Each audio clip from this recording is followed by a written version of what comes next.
Bismillahirrahmanirrahim. Alhamdulillah. Wassalatu wassalamu ala Rasulillah wa ala alihi wa ashabihi wa mawalah. Wa ashhadu anna Muhammadan abduhu wa rasuluhu la nabiyya ba'dah. Wa ba'du ayyuhal muslimun, isma'u wa ati'u la'allakum turhamun. Kita lanjutkan tafsir surah Al-Mutaffifin, surat yang ke-84 di dalam nomor urut surat-surat Al-Quran, tetapi nomor urut turunnya nomor 83. Kita sudah mempelajari ayat 1 sampai ayat yang ketiga, ya, di mana Allah Subhanahu wa taala berfirman di situ, A'udzu billahi minasyaitonir rajim. Bismillahirrahmanirrahim. Bismillah, dengan nama Allah Ar-Rahman yang Maha Pengasih, Ar-Rahimi yang Maha Penyayang. Wailul lil mutaffifin. Wailun, kecelakaanlah, kebinasaan, neraka wail, lil mutaffifin, untuk orang-orang yang curang. Siapa itu orang yang curang? Alladzina idza iktalu 'alan nasi yastawfun. Orang-orang yang curang atau al-mutaffifin adalah alladzina, orang-orang yang idza, ketika, iktalu 'alan nas, mereka menakar dari manusia. Maksudnya ketika mereka menakar sesuatu yang ditakar, ya, untuk keperluan mereka kepada dari manusia, dari orang lain, yastaufun, mereka meminta takarannya sempurna. Jadi kalau beli, minta takarannya sempurna, jangan kurang. Malah kadang-kadang tambahin dong. Nah, minta tambah itu termasuk curang. Ya, hati-hati. Itu kemarin tafsirnya di Ibnu Katsir. Itu di Ibnu Katsir aja menerangkan begitu. Tambahilah, tambahi. Enggak usah. Saudara pergi ke Indomaret, ke Alfamart, mana ada korting lah, enggak ada. Tapi ke pedagang kecil malah tambahilah, tambahin. Alfamart, Indomaret, sugih-sugih itu yang punya sugih itu. Mereka enggak mau ngasih korting sedikit pun. Kecuali kalau pas promo. Kadang-kadang kita ditawari barang yang enggak perlu kita beli. Ini Bapak membeli lebih dari 50.000, ini ada harga murah ini. Nah, promo silakan ambil. Enggak, aku enggak doyan semua itu. Kalau aku ya pas beli. Kalau aku cari barang yang sulit nyari di tempat lain kecuali adanya di Indomaret apa di Alfamart, ke situ. Ya. Soalnya muslimin mau bikin Indomaret dihalang-halangi. Mau bikin 212 Maret dilarang-halangi. Astagfirullahaladzim. Ya. Orang-orang yang curang adalah orang-orang yang ketika mereka menakar dari orang lain, mereka minta sempurna. Wa idza kaluhum, wa idza, dan ketika kaluhum, mereka menakar kepada mereka orang lain.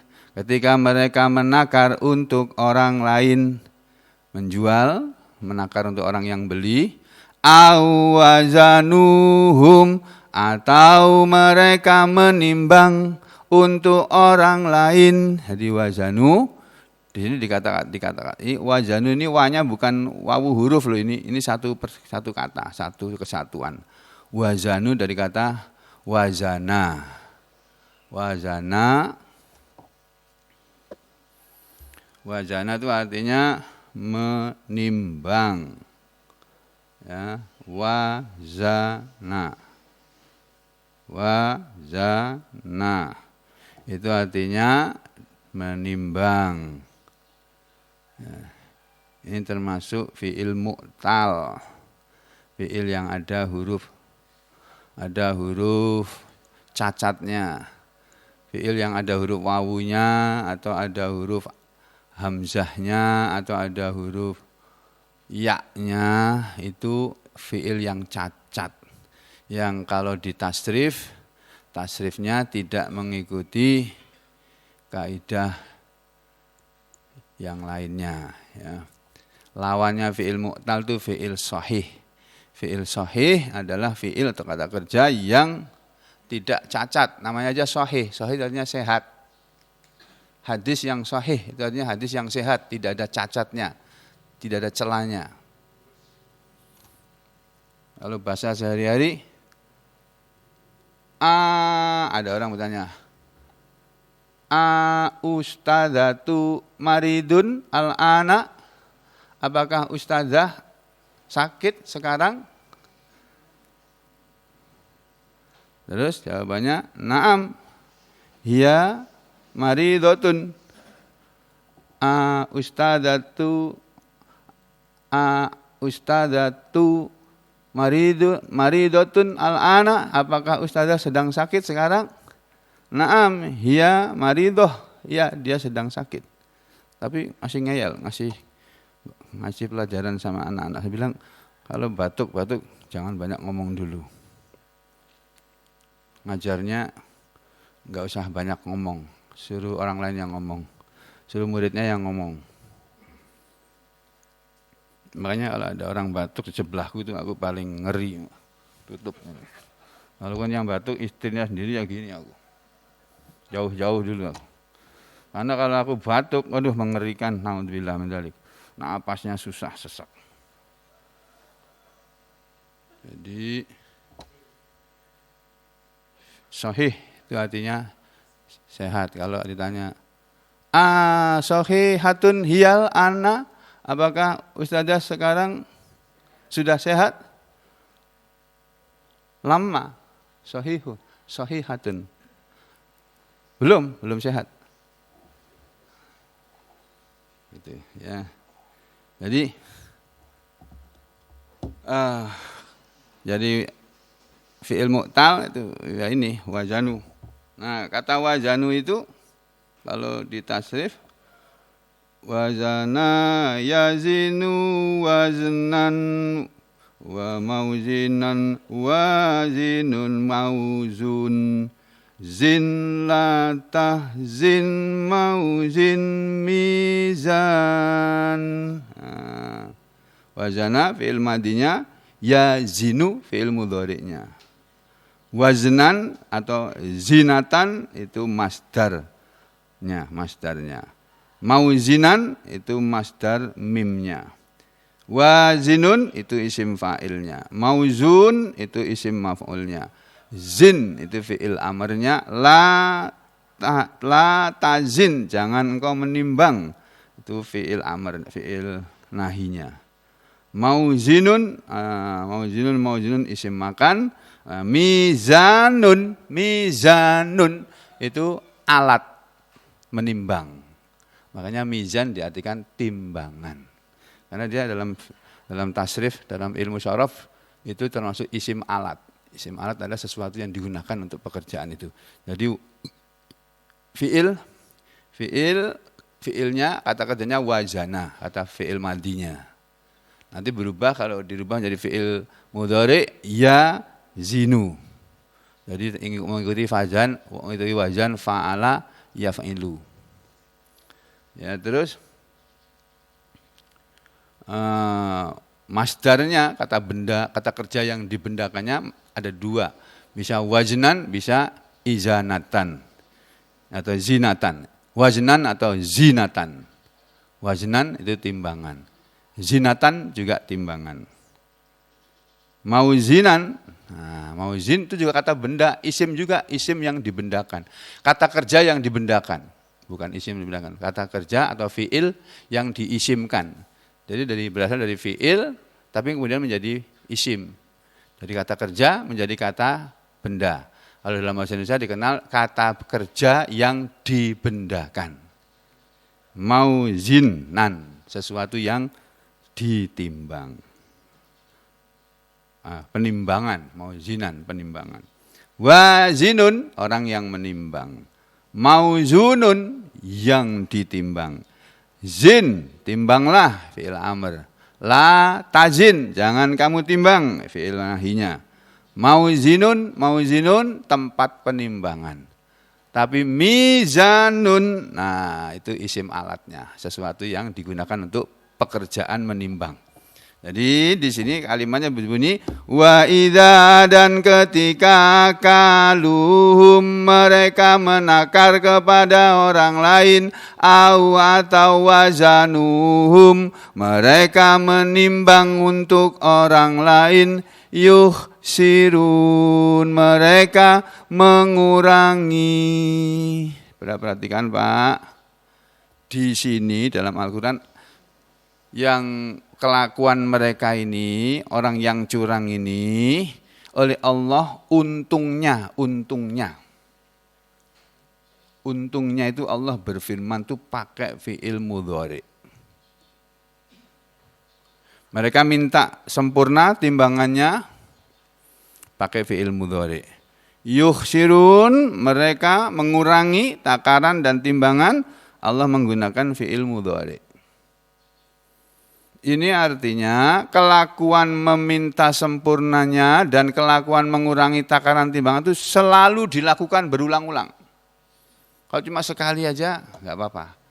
Kita semua pasti pernah ya beli sesuatu kepada pedagang buah atau beras apa apalah yang pakai ditakar, tambahilah mangganya itu. Aku beli 5 kilo loh Bu, banyak loh. Biasanya orang beli 1 kilo. Aku beli 10 kilo dah, tapi ditambahi ya. Kita kan suka begitu kan ya. Sebetulnya nggak boleh itu. Sama saja. Ya. Kita pernah kan kayak gitu kan. Nah, kalau sekali 2 kali aja dimaafkan. Nah ini pakai fi'il mudhari, setiap kali mereka menakar dari orang lain selalu minta sempurna timbangannya. Setiap kali mereka menakar atau menimbang untuk orang lain, mereka mengurangi takaran dan timbangan. Ini kan orang cari enaknya sendiri. Ketika beli dari orang lain, takarannya sempurna loh, timbangannya yang sempurna loh. Kalau perlu tambahin dong, gitu ya. Giliran dia menjual kepada orang lain, dia juga gantian yang menakar. Dia kurangi takarannya. Kan curang ini. Paham nggak ini? Nah, jadi kalau begitu itu dilakukan terus-menerus, nah itu wail.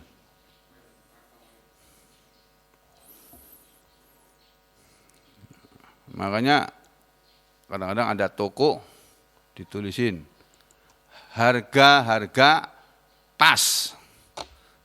Tidak ada diskon. Supaya orang tahu, oh berarti aku nggak boleh minta diskon di sini. Tapi kalau di pasar nggak ada tulisan gitu Pak. Di PPM sana nggak ada, saya belum pernah lihat di PPM, ya belum keliling semuanya sih.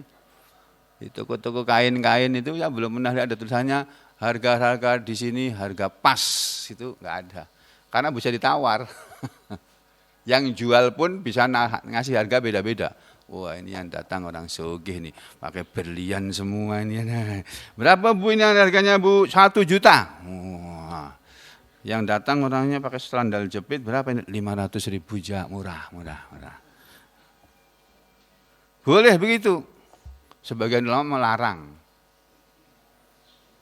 Tidak boleh ada 2 harga untuk 1 barang. Tidak boleh ada 2 harga. Harganya berapa yang jelas.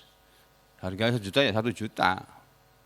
Nah, saudara bilang aja harganya 1 juta karena yang datang pakai berlian, mobil Alphard gitu. Kuranginya 100.000. Nanti yang datang pakai sandal jepit kuranginya sampai 500.000. Nah, boleh, itu boleh.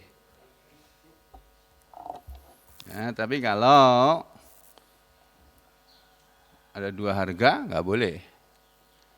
Itu Islam tuh kayak gitu Pak, aturnya sampai sedetail itu dalam urusan perdagangan.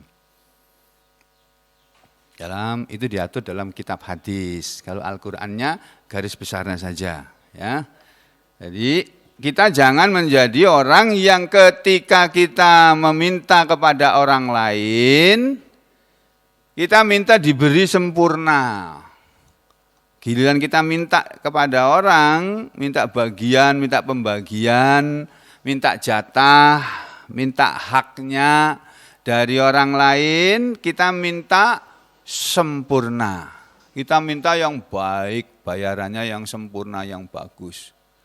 Tapi begitu kita giliran jadi orang yang membayarin orang lain,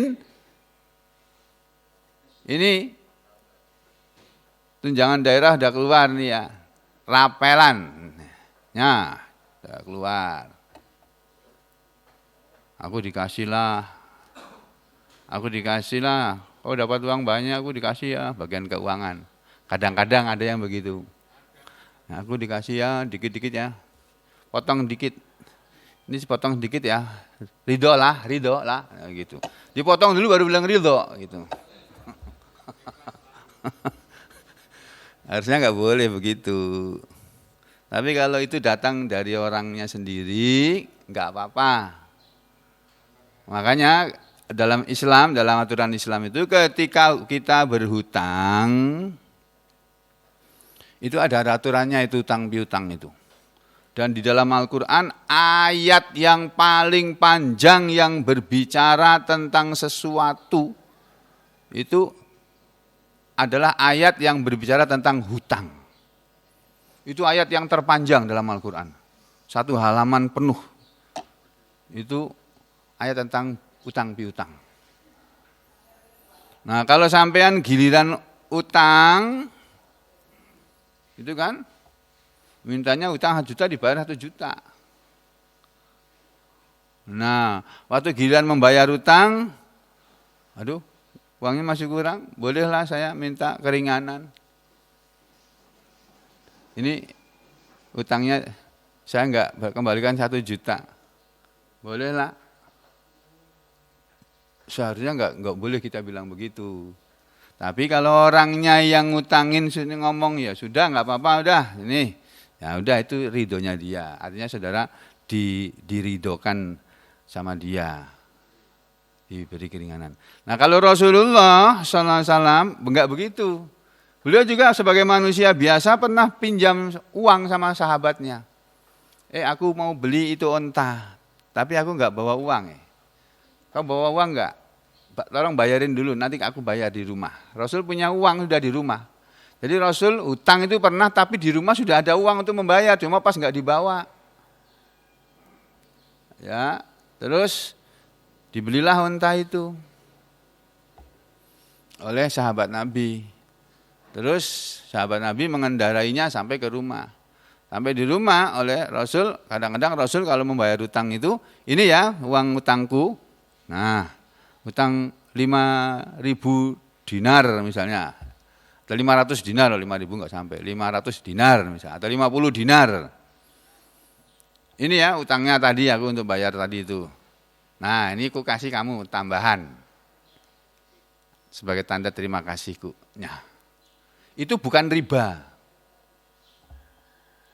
Yang namanya riba itu adalah jual beli atau utang piutang yang dilakukan di awal transaksi atau di awal kalau dalam istilah Islam itu muamalahnya di masa di waktu transaksi utang piutang tadi itu pakai syarat kau boleh utang sama aku 5 juta. Untuk 1 bulan kau bayar nanti 5 juta 50 ribu. Kalau 2 bulan 5 juta 100 ribu. Kalau kamu hutang sampai 3 bulan 5 juta 150 ribu. Kalau kau kembalikan 4 bulan 5 juta 200 ribu. Kalau kamu kembalikan 5 bulan 5 juta 250 ribu. Mau? Kalau mau ambil. Itu riba. Yang pinjam dan yang meminjami nanti dua-duanya masuk neraka semuanya. Kecuali kalau bertobat sebelum mati. Makanya jangan sembarangan meminjam. Itulah sebabnya Nabi mewanti-wanti apa tuh? Menekankan kalau bisa jangan sampai hutang. Kecuali terpaksa, kata Nabi. Orang yang boleh hutang itu satu, orang yang kebakaran rumahnya sampai habis nggak punya apa-apa lagi. Itu boleh berhutang. Orang yang kelaparan sekali boleh berhutang. Nggak punya apa-apa untuk makan. Atau yang ketiga apa ya? Yang ketiga lupa saya. Oh, orang yang bangkrut. Jadi dia jual beli, ditipu orang, bangkrut. Artinya akhirnya tokonya disita. Karena dia pinjam uang sama bank. Nah, ini juga saya ingatkan lagi pada saudara kalian. Saudara kalau mau berusaha jangan pinjam uang dari bank. Ya, jangan pinjam uang dari bank. Bank-bank itu sering nawari kita para dokter ini sering tawari. Mau ada bikin acara, bikin klinik itu kami bantu, bisa kami bantu kredit ringan. Enggak, aku rasa duwe klinik ra apa-apa. Masih ada kimia farma kok. Tapi teman saya ada itu yang punya klinik, itu pinjam di bank itu Pak. Begitu tiba-tiba era BPJS berjalan, bingung dia. Biasanya sebelum era BPJS, temanku itu kalau gajian Pak, dapat jasa mediknya. Jasa medik itu jasa tindakan dokter selain gaji dan tunjangan fungsional. Itu dokter ada lagi uang jasa medik namanya. Itu menurut undang-undang itu sah, ada aturannya dari pemerintah, Kementerian Kesehatan maupun peraturan daerah maupun peraturan rumah sakit ada itu. Jadi tidak korupsi itu. Tapi sedikit. Kalau saya zaman dulu paling banyak pernah menerima sebulan itu 4 juta. Itu paling banyak Pak. Rata-rata 1 juta lebih sedikit. Sebagai spesialis saraf. 1 bulan loh Pak. Dan itu bayarnya dulu langsung di akhir bulannya. Akhir bulan teken. Teman saya tadi Pak, saya 1 juta, dia 20 juta. Pas saya 4 juta, dia 80 juta Pak. Masya Allah. Siapa itu? Spesialis yang pakai operasi-operasi itu loh Pak. Itu. Aku nggak mau nyebut namanya, nanti kena undang-undang ITE nanti. Jadi dulu sebelum era BPJS, begitu BPJS Pak, yang tadinya 40 juta jadi 4 juta. Yang tadinya 80 juta jadi 8 juta. Aku yang biasanya 1 juta jadi 200 ribu. Kadang, ya masih alhamdulillah, betul Pak Mustar, alhamdulillah. Itu kami itu biasanya dapat, teman-teman itu suka ngomong, sudah kering apa belum ya? Kering, sudah kering, BRI kering. Lihat, tweng, Dr. Ahmad Sugeng, 300 ribu. Kadang-kadang 123 ribu, alhamdulillah. Kerja 1 bulan, dokter spesialis dibayar rumah sakit 123 ribu. Kalah sama tukang parkir. Serasa sekolah, wae wis.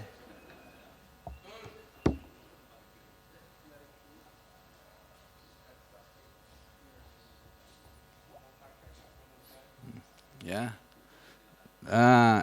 Nah, ini kembali ke sini. Jadi kalau kita sedang jadi bagian yang membayar ya, yang membagi-bagi hak, kasihkan kepada orang sesuai dengan haknya. Jangan dikurangi. Kalau saudara mengurangi hak orang lain, masuk neraka, Pak, neraka wail lagi. Ini loh. Makanya Islam itu mengajari betul-betul kepada umatnya ini jangan jadi orang yang curang, alias culas, sapa doa itu, mirip-mirip aja itu. Ya. Makanya dalam tafsir Ibnu Katsir ini tadi ya, dia kemarin yang sudah kita bicarakan sampai dengan ayat yang ketiga itu.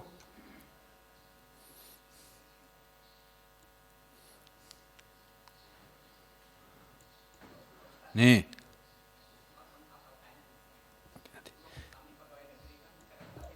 Nanti. Jadi ini ya apa namanya? Di dalam ayat yang lain kan Allah sudah berfirman ya dalam surat Ar-Rahman yang kemarin terakhir kita sampai di sini kan. Allah berfirman dalam surat Ar-Rahman itu Ar-Rahman 'allamal Qur'an khalaqal insan 'allamahul bayan asy-syamsu wal qamaru bihusban wan najmu wasyajaru yasjudan was samaa'a rafa'aha wa wada'al mizan alla tadghaw fil mizan wa aqimul wazna bil qist wala tukhsirul mizan. Terus Ar-Rahman kan begitu bunyinya itu. Ini ayat yang ke-9 yang saya baca tadi. Nih. Kemarin kan kita sampai sini ya. Allah berfirman, "Wasamaa dan langit itu loh. Manusia lihat langit yang di atasmu itu. Rafa'aha, dia Allah telah meninggikan telah meninggikan dia langit. Jadi ha ini dhamir ha kembalinya kepada as-sama. As-sama itu kan isim muannas, kata benda perempuan. Jadi kalau diganti dengan kata gantinya untuk benda perempuan adalah ha. Untuk orang perempuan juga ha. Untuk binatang perempuan juga ha, ya. Wasama arafa'aha dan langit itu Allah telah meninggikannya wa wada'al mizan dan Allah telah meletakkan timbangan. Maksudnya Allah telah meletakkan keadilan di langit. Allah telah meletakkan keadilan di tempat yang tinggi. Jadi saudara, kehidupan manusia ini akan aman, tentram dan damai, tidak ada hiruk pikuk, tidak ada ribut-ribut, tidak ada kekisruhan, tidak ada goro-goro kata orang Jawa. Kalau orang-orang itu pada adil. Begitu terjadi ketidakadilan, pasti akan terjadi kerusuhan. Akan terjadi kekisruhan. Pembagian sembako nggak adil, nggak ribut di situ. Pembagian gaji nggak adil, ribut di perusahaan itu. Pokoknya di mana ada ketidakadilan, udah. Harusnya semua orang menjunjung tinggi keadilan, karena Allah sudah berfirman seperti ini. Dan Allah telah meletakkan keadilan di tempat yang tinggi seperti langit itu. Allah letakkan dia tinggi. Demikian juga keadilan. Allah tatghaw fil mizan. Allah agar jangan tatghaw engkau kalian melampaui batas fil mizan di dalam timbangan itu, dalam urusan timbangan itu. Jadi Allah mengingatkan hati-hati ya, kalian jangan melampaui batas dalam menegakkan keadilan. Keadilan harus ditegakkan dengan seadil-adilnya. Orang kaya bersalah dihukum, orang miskin bersalah juga dihukum, hukumannya sama. Kalau yang dilanggar aturannya sama, hukumannya sama. Jangan karena dia miskin dituntut dengan hukuman 5 tahun, ya, lalu dia dihukum 5 tahun. Begitu yang bersalah, orang sugih, kaya raya, jatuh vonis 5 tahun, ya, misalnya, dituntut 5 tahun oleh Pak Jaksa. Biasanya kalau dalam pengadilan tuh tuntutan sekarang dari jaksa penuntut umum, tuntutan sekian, nanti vonis hakim kan paling cepat 1 minggu lagi. Ya kan? Enggak mungkin langsung hari itu.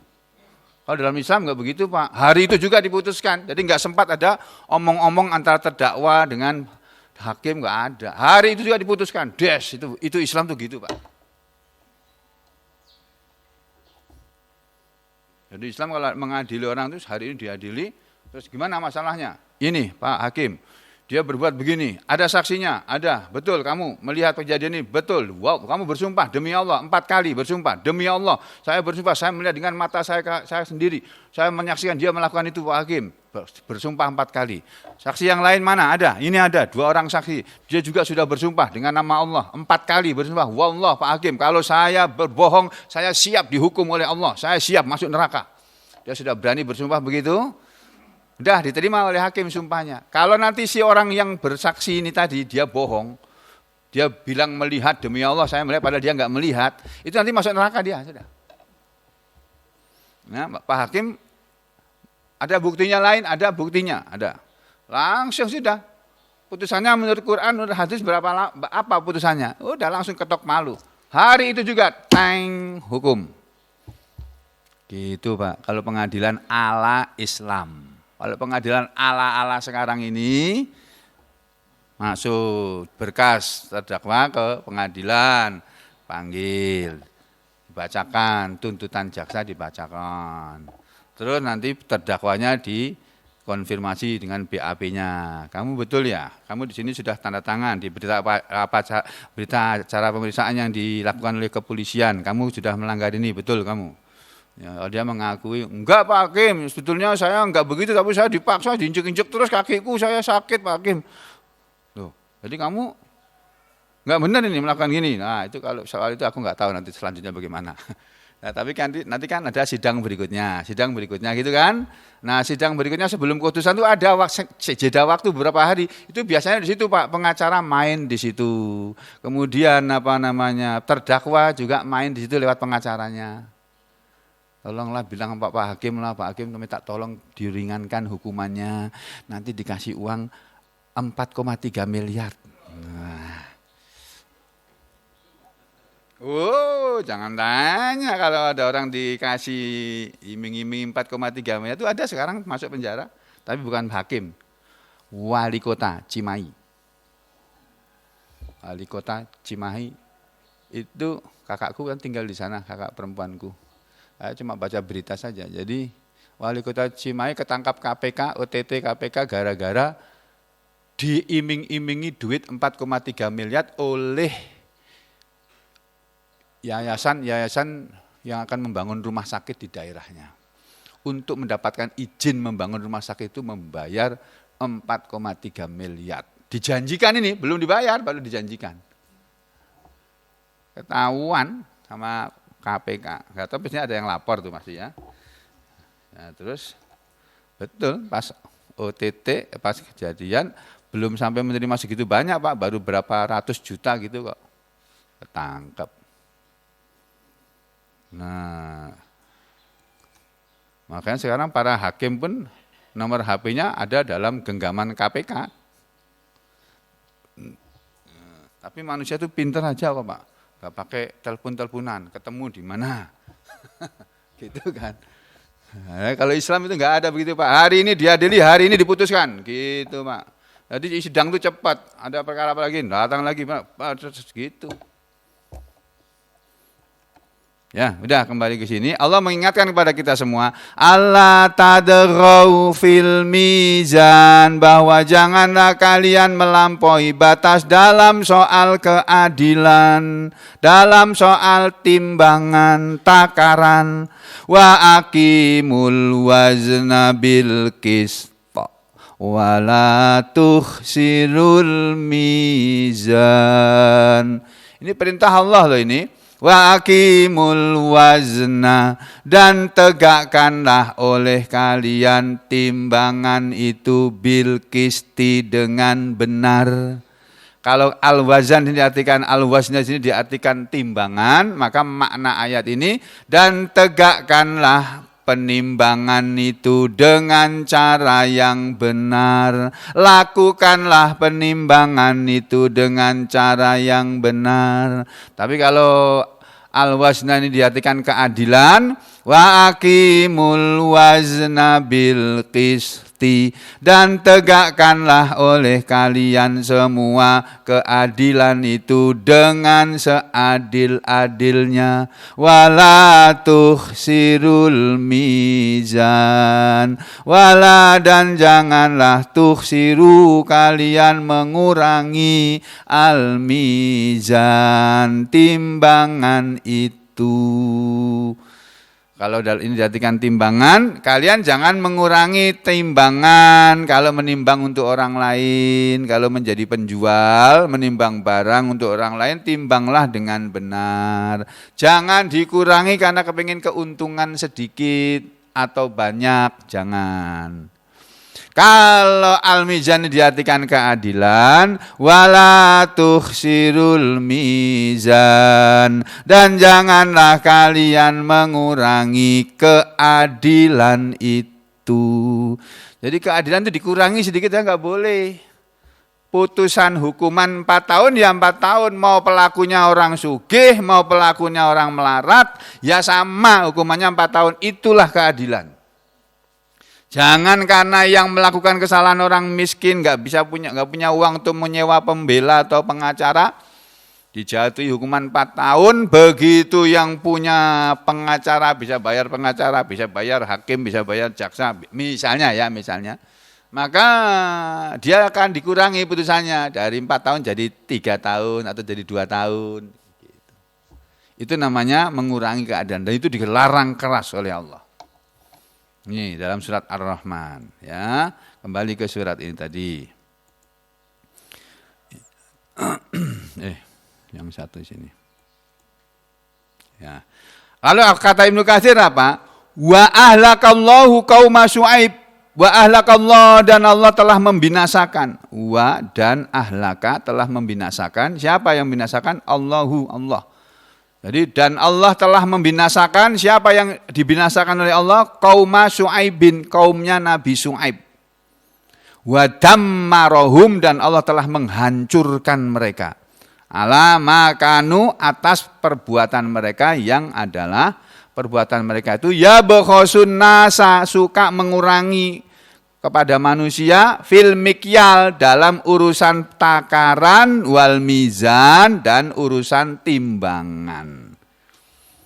Saudara, kalau di zaman dulu, di zaman ayat-ayat Al-Quran ini masih turun, belum seperti zaman sekarang, ya ayat ini berbicara seperti keadaan di zaman itu.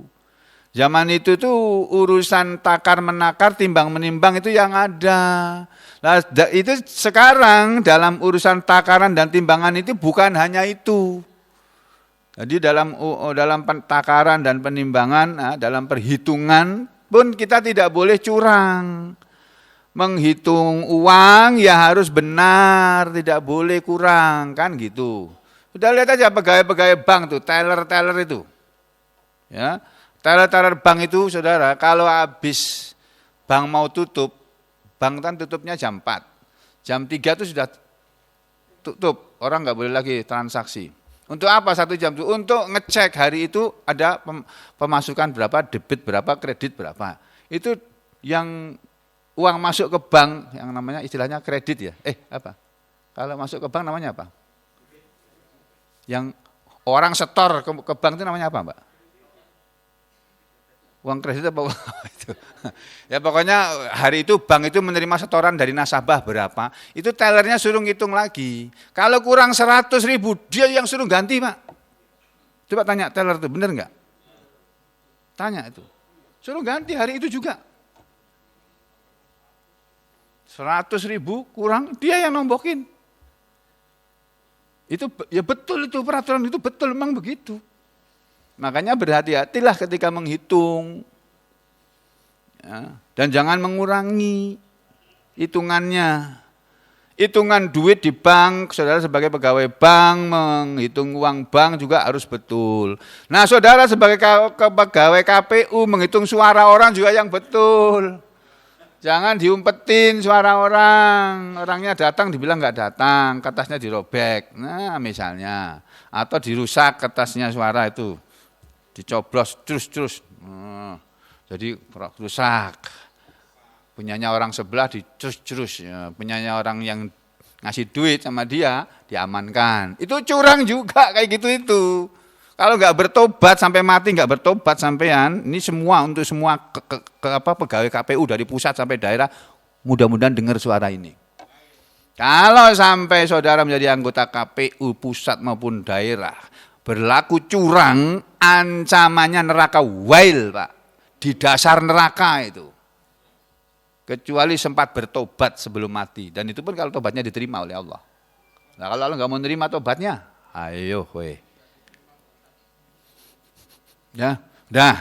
Kembali kepada tafsir ini. Kemudian kalau dalam tafsir Ibnu Katsir seperti itu keterangannya. Kalau dalam tafsir Al-Baghawi ini ya, wa idza kaluhum aw wazanuhum yukhsirun. Dan ketika mereka menakar untuk orang lain atau menimbang untuk orang lain, mereka mengurangi. Ai maksudnya yaitu ketika mereka telah menimbang telah menakar lahum untuk mereka orang lain, atau wazinu mereka telah menimbang lahum untuk mereka orang lain, ya lahum ain di sini adalah linnas, lahum maksudnya linnas, ini sih salah ya, bukan linnasu, ini dari ketikanya orang linnasi ya. Yuqalu dikatakan wazantuka haqqoka. Kalau ada orang menakar atau menimbang untuk orang lain, dia mengatakan wazantuka haqqoka. Aku telah menimbang untuk kamu hak kamu, sesuai dengan hak kamu. Wakiltuka ta'amaka. Dan aku telah menakar kepada kamu ta'amaka, makananmu ini. Ai maksudnya waznulaka wakiltulaka. Aku telah menimbang untukmu, wakiltulaka, dan aku telah menakar untukmu.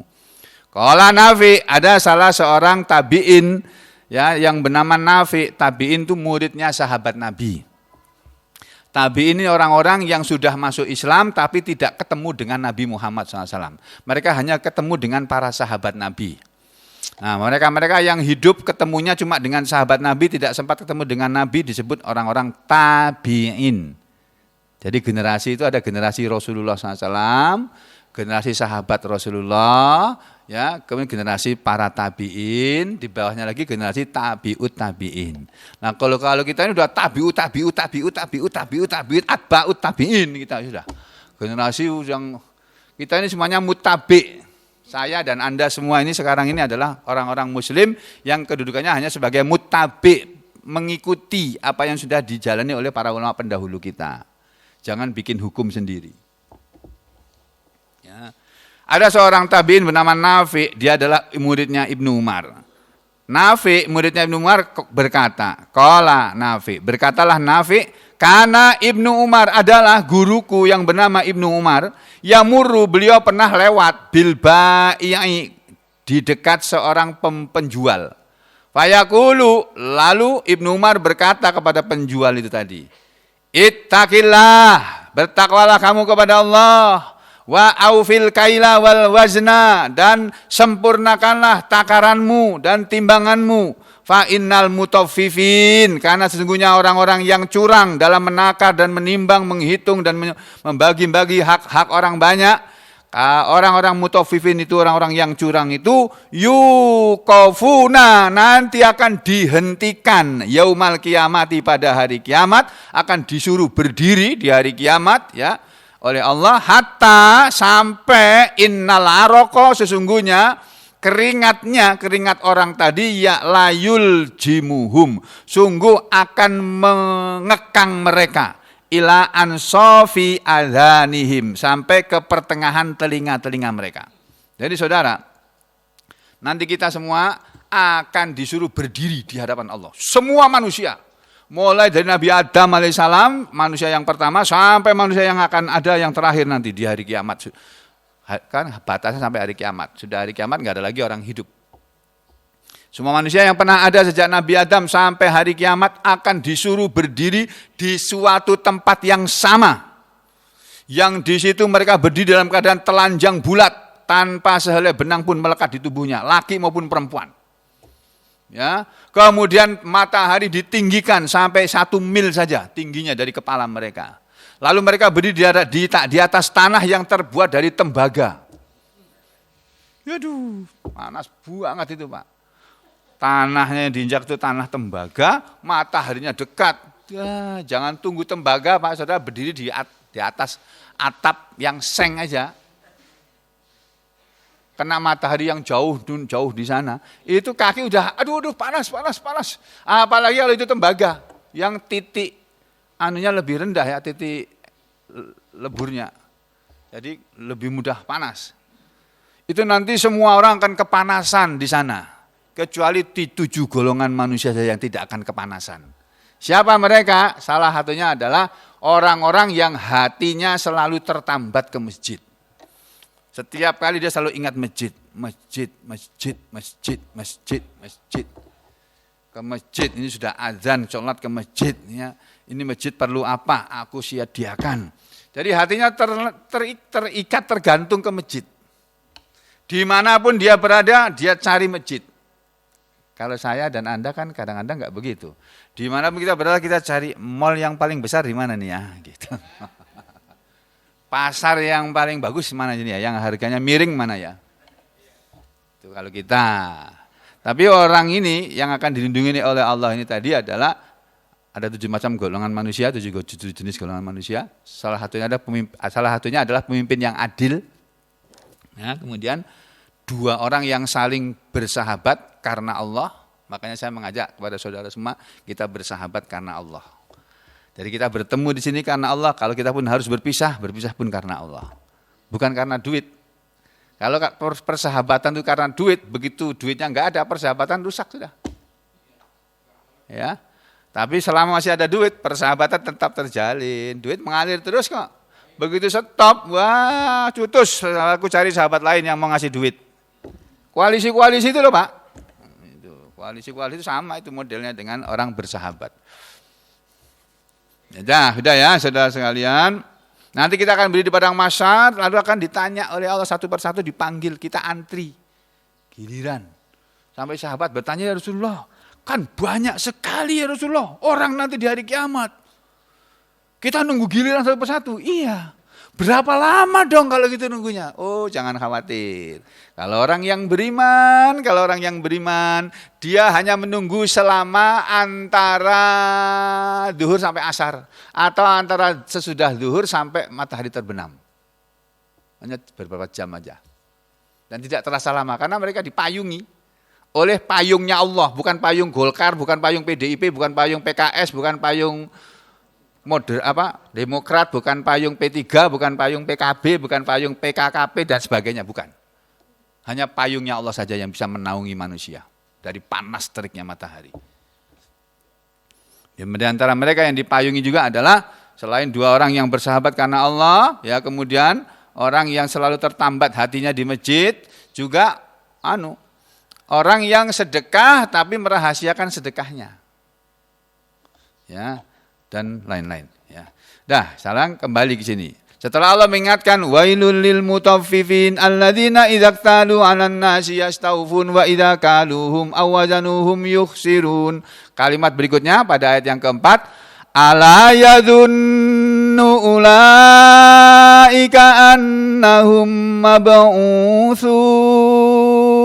Ala yadhunnu, adakah tidak yadhunnu dia yakin, apakah tidak yakin ulaika mereka itu, ala yadhunnu ulaika, apakah mereka itu tidak yakin, annahum bahwasanya mereka mab'utsun, orang-orang yang akan dibangkitkan di akhirat nanti sesudah mati, dihidupkan lagi. Ala yadhunnu ay ala yastaikinu. Jadi yadhunnu ini asalnya artinya menyangka. Tapi kalau dalam Al-Quran ada kata-kata yadhunnu itu maksudnya yakin.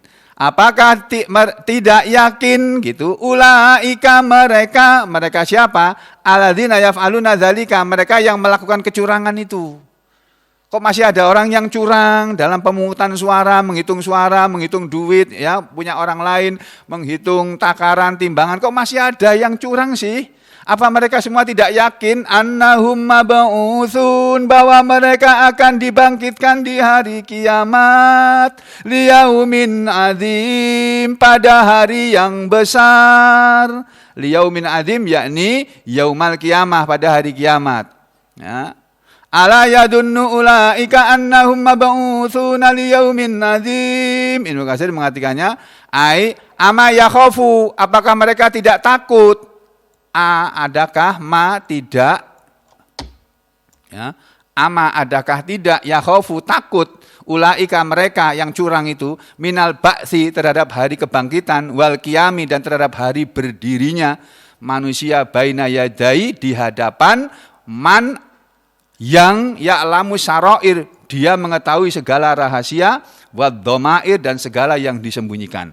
Fi yaumin adzim, pada hari yang besar, al haul hari yang mengerikan, katsirul faja'i hari yang banyak orang ketakutan, jalilil khatbi yang besar ya pembicaraannya. Man khosira fihi, siapa yang rugi di hari itu, udkhilan naron hamiyah, dia akan dimasukkan ke dalam neraka yang amat panas.